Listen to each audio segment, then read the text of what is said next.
আমরা গণতন্ত্রের জন্য দীর্ঘদিন লড়াই করছি। এই লড়াইটা আমাদের জাস্ট এই 8 মাসের লড়াই না, অনেক দিন।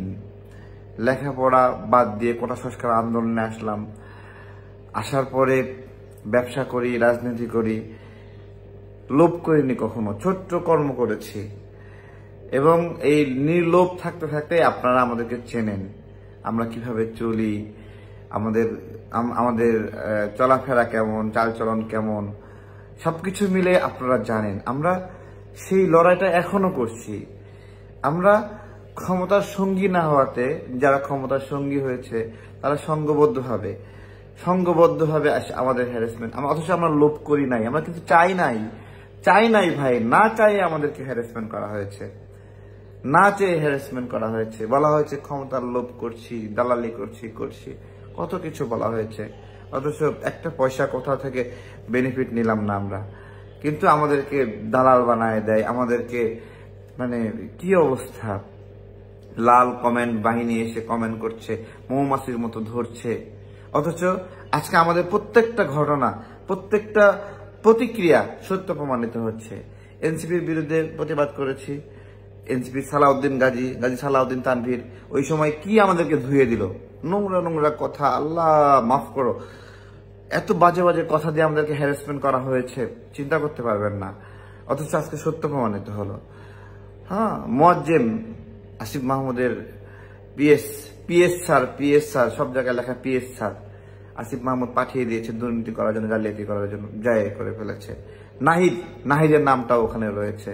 নাহিদের প্রথম কেলেঙ্কারিটা আমরা ধরেছিলাম, ডক্টর শাহিদুর রহমানকে সে নিয়োগ দিয়েছিল, বঙ্গবন্ধু পরিষদের সে প্রতিনিধি, তাকে গিয়ে নিয়োগ দিয়েছে। যে একজন বঙ্গবন্ধু পরিষদের সেন্ট্রাল প্রতিনিধি, তাকে নাহিদ না চিনে না যায় না, এমনি পরে এসে মানে এমন ভাবে ব্লেমিং করছে। ওদের ব্লেমিংটা অনেক সুন্দর, মানে সবসময় একটা যুক্তি রেডি থাকে। ব্লেমটা করছে যে ডক্টর শাহিদুর রহমান আওয়ামী লীগের দোসর, তাকে নিয়োগ দেওয়া হয়েছিল বিরোধী দলেরই একটা পক্ষর সুপারিশে। হ্যাঁ, তো আমরা জানার পর তাকে বহিষ্কার করেছি। বিরোধী দলের একটা দলের সুপারিশে, বিরোধী দল 30-40টা রয়েছে, নাম বললে না কেন?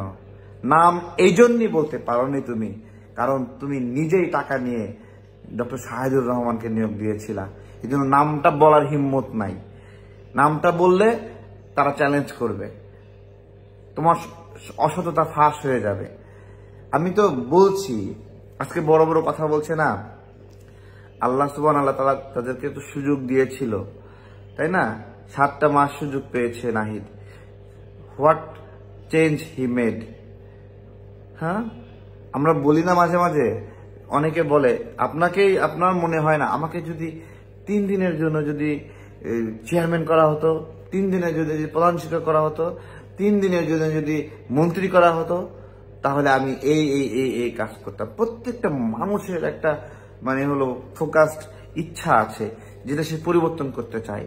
আমার বিষয় হলো যে এই যে নাহিদ দায়িত্বে ছিল, তার কোন ফোকাস ইচ্ছাটা সে বাস্তবায়ন করেছে? আসিফ দায়িত্বে ছিল, তার জীবনের কোন ফোকাস ইচ্ছাটা বাস্তবায়ন করেছে?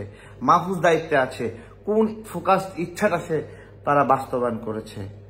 বলেন। একসাথে সবাই মিলে আন্দোলন করেছি।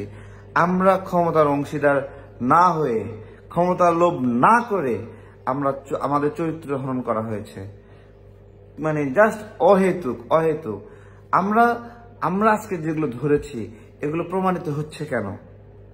জেলা প্রশাসক নিয়োগে আসিফ মাহমুদের জালিয়াতি প্রমাণিত।